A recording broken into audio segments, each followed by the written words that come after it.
जिलापाल सम्मिलनी कक्ष में मुख्यमंत्री मोहन माझी निजर अभिभाषण रखुंट आपण को सीधा सड़क सीधा नहीं जाऊँ मु निजे अनुभव करी मुझे जड़े विरोधर मुख्य सचेतक हिसाब रे विरोध नेता हिसाब रे जाइछि जड़े सरकारी दलर उपमुख्य सचेतक हिसाब रे जाइछि साधारणतः भाव में वीडियो माने निज सीट रू उठती ना सम्मान बा उपयुक्त ये कथा को पालन भी करती ना एमती अनेक उपलब्ध मोर भी मन अच्छी तेणु आमे या किभली भाव में कार्यकारी करा विभागीय मुख्य शासन सचिव समस्त विभागीय उच्चपदस्थ अधिकारी मान को निश्चित भाव में कहबी एथिरे आपण माने या संशोधन करिवार एवं समान को ठीक भाव में उपयुक्त सम्मान प्रदर्शन करंतु सम्मान दियंतु कथा कहबार आवश्यकता अछि। उदाहरण देले बहुत कष्ट हम आपण मानकु थरे जन जिलापाल मो केन्दुझर जिले में कही जड़े मंत्री जाइए मंत्री बसी केन्द्र कैबिनेट मंत्री बसी राज्यर जड़े मंत्री बसी आलोचना परिप्रेक्षी में जिलापाल से डेरी रे पहुँचवा कारण एवं आउ कौन तांकर व्यक्तिगत अच्छी मुझे जानी ना सी केन्द्र मंत्री को नमस्कार करले किंतु राज्यर थिबा मंत्री को से तांको कौन सी प्रकार यथोचित सम्मान भी देले नहीं एवं जितेबाला से जानिले जे केन्द्र मंत्री सांगे जड़े राज्यर मंत्री अच्छी से मान्यवर सांसद भी थिले मु विधायक थी अनेक विधायक भी आम सहित थिले एवं कथा प्रसंग में जितेबाला केन्द्र मंत्री राज्य मंत्री को कहते ना कौन कहते आपण ये समय भितर ना कौन कहते आप मंत्री महाशया टी कहतु से से अनई देखिले जे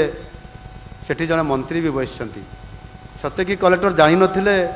राज्य सरकार मंत्री आ से सरकार जड़े जिलापाल से जानीपर नहीं मंत्री जड़े उपस्थित अच्छा बोली शेष से कहले ओहो आप मंत्री अच्छा मुझे जानीपारि ना तापर भी क्षमा भी मागिले ना कि नमस्कार भी कले ना ये न हो आम ताकू यथोचित सम्मान देवारे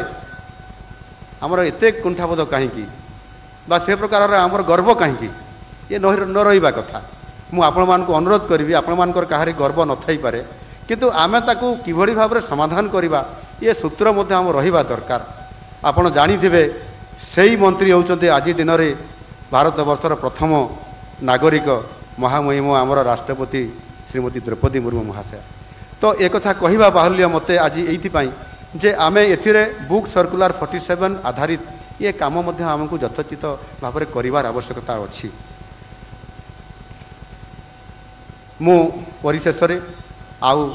लंबा कथा कहवाई चाहूना बहुत समय मु नहीं जाइछि एवं से आमे अनेक काम करने आमको पड़ो से विशेष करिकी आमे समस्ते विभिन्न विभागर विभिन्न कार्यक्रम को आमे समस्ते नापी चाहूँगी ये मुझे कथा गुटिक उल्लेख करने चाहिए हो तो आपण मान भितर ये कथा कहवा द्वारा का मन कष्ट भी थी पारे किंतु वास्तवता हूँ या आबे दी दिन धरिक जो आमर खसड़ा अच्छी जहाँ आम ये लेसन मध्यम आम जानवर अभिप्राय अच्छी एगुड़िका सब से भितर नहीं आउ मते मोर अनुभूति मुझे कथा को आपण मान पाखे कहली आउ मु एथिरे आपण मान को कहूली जे मु बहुत बड़ को कौटिल्यंकर परामर्श किंबा को बड़ बड़ राजनीतिज्ञ जो माने विशिष्ट अच्छी पृथ्वी रे सेमानकर कथा मु कहवाई चाहूना ये गणतंत्र व्यवस्था रे आमको लोकंकु किभली भाव में सुशासन दे पारिबा आमे आमर जहाँ दायित्व आमको सरकार देइछंती ताहा आमे किभली भाव में कार्यकारी करि पारिबा एवं सेथिपाई निश्चित भाव में आमे ता कार्यकारी करैबारे बहुत बड़ भूमिका आपण मानकर अछि। मु आशा करी निश्चित भाव में आपण माने समस्ते यहाको पूर्ण प्राण रे 100% कार्यकारी करैबारे आपण सहायक हो पारिबे समस्ते आपण माने दक्ष हो गले एवं विभिन्न अनुभूति आपण मानकर भी अच्छी ताहाको कार्यकारी आम समस्ते मिलमिशि सरकार अर्थात शासन और प्रशासन उभय तरफ आम परस्पर भितर सहयोग ये काम सफलतापूर्वक हो पार। शेष मु आशा रखी यही सम्मिलनी आपणकर दक्षतार मानदंड को वर्धित करू कर्मतत्परता बुद्धि करू जहाँफल प्रशासन गतिशील हम योजनार सफल लोकों पाखरे पहुँचब और आम राज्यर अग्रगति हेब आमर जो मिशन अच्छी आमर जो लक्ष्य अच्छी नुआ सरकार जो लक्ष्य अच्छी जे आमे आगामी 2036 मसीह अर्थात स्वतंत्र उत्कल प्रदेशर आम ओडिशा गठनर ଯେତେବେଳେ 100 ବର୍ଷ ପୂର୍ତ୍ତି ପାଳନ ହେଉଥିବ ସେତେବେଳେ ଇଏ ଓଡ଼ିଶା ନୂଆ ଓଡ଼ିଶା ହେଇଥିବ, ସମୃଦ୍ଧ ଓଡ଼ିଶା ହେଇଥିବ ଏବଂ ଆମେ ସେତେବେଳେ ଆମର ବିକାଶର ଯେଉଁ 22 ପାବଛରୁ 2-3ଟି ପାବଛ ଚଢ଼ିଥିବା ଏବଂ ଆମର ପ୍ରିୟ ଯଶସ୍ୱୀ ପ୍ରଧାନମନ୍ତ୍ରୀ ଭାରତବର୍ଷର ଶ୍ରୀ ନରେନ୍ଦ୍ର ମୋଦିଜୀଙ୍କର ଯେଉଁ ବିକଶିତ ଭାରତ 2047 ମସିହା ସୁଦ୍ଧା ହେବା ପାଇଁ ଯେଉଁ ଆମ ପାଖରେ ଆହ୍ୱାନ ରଖିଛନ୍ତି ଏବଂ ସିଏ ମଧ୍ୟ ଆମ ପାଖରେ କଥା ଦେଇଛନ୍ତି ଯେ ଭାରତବର୍ଷର ବିକାଶର ଯେତେବେଳେ ଶୀର୍ଷ ସ୍ଥାନକୁ ଯିବ ଏବଂ ଭାରତବର୍ଷ ଯେତେବେଳେ ବିକଶିତ ହେବା ପାଇଁ ଯିବ 2047 ମସିହାରେ ସେତେବେଳେ ଭାରତବର୍ଷର ବିକାଶର ରେଳରେ ଓଡ଼ିଶା ହେବ ପ୍ରଥମ ବଗି, ଓଡ଼ିଶା ହେବ ପ୍ରଥମ ବଗି ଏବଂ ତାକୁ ଆଧାର କରିକରି ଭାରତର ବିକାଶରେ ପୂର୍ବୋଦୟ ଏ କଥାକୁ ବାରମ୍ବାର ଉଚ୍ଚାରଣ କରି ନିଜେ ତାଙ୍କର ଜନ୍ମଦିନ ମାନ୍ୟବର ପ୍ରଧାନମନ୍ତ୍ରୀ ଆମ ଓଡ଼ିଶାକୁ ଆସି ଆମ ଭୁବନେଶ୍ୱରକୁ ଆସି ଏକ ଜନ୍ମଦିନରେ ଗୋଟିଏ ଭୁବନେଶ୍ୱର ଉପକଣ୍ଠରେ ଥିବା ଗାଢ଼ଗଣର ଗୋଟିଏ ଆଦିବାସୀ ଶବର ପରିବାରର ଜଣେ ମାଙ୍କ ଠାରୁ ତାଙ୍କର ଜନ୍ମଦିନ ପାଳନ କରିବା ସହିତ କ୍ଷୀରି ଖାଇବା ଏବଂ ତାକୁ ଅନୁଭବ କରିବା ଏ ପ୍ରକାରର ଏ ଓଡ଼ିଶା ପ୍ରତି ତାଙ୍କର ଯେଭଳି ଭାବରେ ଭାବନା ଆଜି ଅଛି। ଆମ ଓଡ଼ିଶାକୁ ଡବଲ ଇଞ୍ଜିନର ସରକାର ମାଗିଥିଲେ, ସରକାର ମଧ୍ୟ ସେ ଆଜି 4.5 କୋଟି ଓଡ଼ିଆ ତାଙ୍କୁ ସମର୍ପଣ କରିଦେଇଛନ୍ତି ଏବଂ ମହାପ୍ରଭୁ ଜଗନ୍ନାଥଙ୍କର ଆଶୀର୍ବାଦ ଥିବା କାରଣରୁ ଆଜି ଆମେ ସମସ୍ତେ ଓଡ଼ିଶାକୁ ବିକଶିତ ଓଡ଼ିଶା ଗଠନ କରିବାରେ, ସମୃଦ୍ଧ ଓଡ଼ିଶା ଗଠନ କରିବାରେ ଏ ଓଡ଼ିଶାକୁ ଶିଳ୍ପ କ୍ଷେତ୍ରରେ, ଆଇଟି କ୍ଷେତ୍ରରେ ଏବଂ ବିଶେଷ କରିକି କୃଷି କ୍ଷେତ୍ରରେ ଆମେ କିଭଳି ଭାବରେ ଅଗ୍ରଗତି କରିପାରିବା ତାକୁ ଆଧାର କରି ଆମ ଆୟକୁ ସବୁଠାରୁ ଅଧିକ ଏବଂ ବିକାଶର ରେଳରେ ଭାରତବର୍ଷର ପ୍ରଥମ ବଗି କରିବାର ପ୍ରୟାସ ଆମ ସମସ୍ତଙ୍କର ସମ୍ମିଳିତ ଉଦ୍ୟମରେ ହିଁ ହେବ। ଏ ପ୍ରକାରର ଦୃଢ଼ ଆଶା ରଖି ମୋର ବକ୍ତବ୍ୟକୁ ଏଠି ଶେଷ କରୁଛି। ଧନ୍ୟବାଦ। ଭାରତ ମାତା କି ଜୟ। ବନ୍ଦେ ମାତରମ୍। ବନ୍ଦେ ଉତ୍କଳ ଜନନୀ।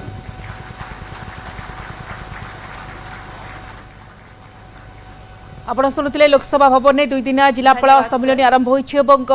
मुख्यमंत्री मोहन माझी निजर अभिभाषण रखिछंती। अनेक गुरुत्वपूर्ण कथा बेस किछि समय धरि कहिछंती। सीएम सरकार को योजना केमती ग्रास रूट रे पहुंची पारिबो, तृणमूल स्तर रे पहुंची पारिबो तार दायित्व होइछि जिलापाल मानकर। सरकार एवं लोकंक मध्यरे मुख्य सेतु होइछंती जिलापाल बोली मुख्यमंत्री कहिछंती। राजधानी को छाड़ी देले अन्य सबुठी सरकार कहिले जिलापाल। जिलापालक निकट रे लोकंकर समस्यार समाधान हुए। जिलापालक आज गुरु मंत्र देइछंती। अनेक गुरुत्वपूर्ण कथा कहिछंती मुख्यमंत्री। जिलापाल किभଳି भाबरे लोकंकर समस्यार समाधान करंती। सरकार को जो विभिन्न योजना रहिछि तो योजना माध्यम रे लोकंक सेवा करने को लक्ष्य रखा सरकार योजनार सफल रूपायन केमती हेबो एवं कार्यकारी केमती हेबो तार दायित्व रही जिलापाल हाथ में। अर्थात जिलापाल गोटे बड़ भूमिका रही तो से नहीं मध्य जिलापाल को गुरुमंत्र देइछंती। ता सहित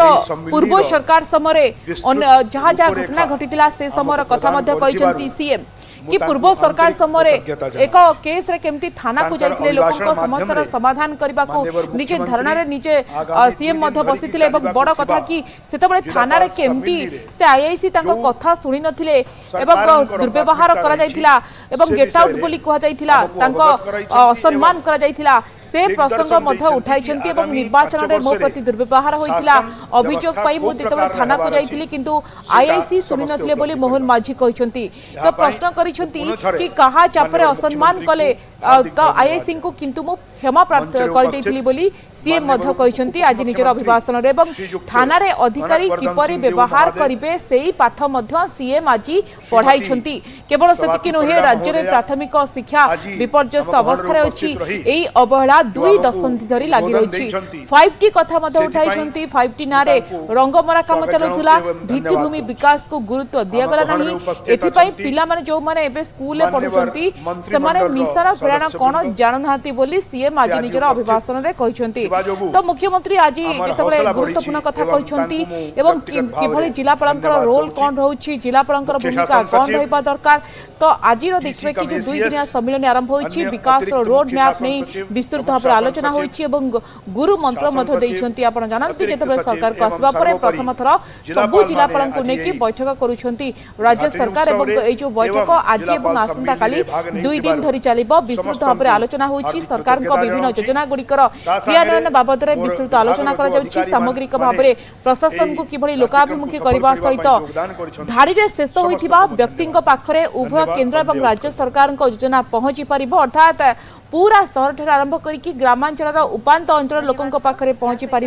से नहीं अधिकारी को गुरुमंत्र देइसंती सरकार एवं लोकों सरकार लोकों पाई सरकार यही मंत्र मध्य जिलापाल और एसपी को आज देइछंती मुख्यमंत्री। बड़ कथा होची कि लोकसभा भवन कन्वेंशन सेंटर रे आज जेतेबळे जिलापाल सम्मेलन आरंभ होईची एवं जो कि समस्ते उपस्थित अच्छी बड़ कथा कि किभली भाव में आहुरी सशक्त करा सामाजिक कल्याण हो पार से दिगरे आज फोकस करिसेंती मुख्यमंत्री एवं गुरुमंत्र देइछंती।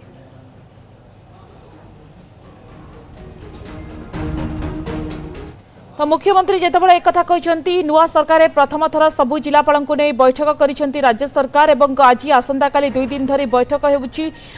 जिलापाल सहित समस्त एसपी माने बैठक में जोग देउछंती लोकों समस्या प्रति ओडिशा सरकार विकास रोड मैप नहीं सबु वरिष्ठ अधिकारी को आज गुरुमंत्र देइछंती सरकार विभिन्न योजना गुड़िकर केमती क्रियान्वयन बाबद से नहीं विस्तृत भाव में आलोचना सीएम करिसेंती सामग्रिक भाव में प्रशासन को अधिक लोकाभिमुखी करने सहित जो माने लोक मैंने रही अर्थात धाड़ी में शेष व्यक्ति पाखरे केमती उभय राज्य सरकार और केंद्र सरकार प्रति योजना केमती पहुंची पार से नहीं आज अधिकारी को गुरुमंत्र देइछंती।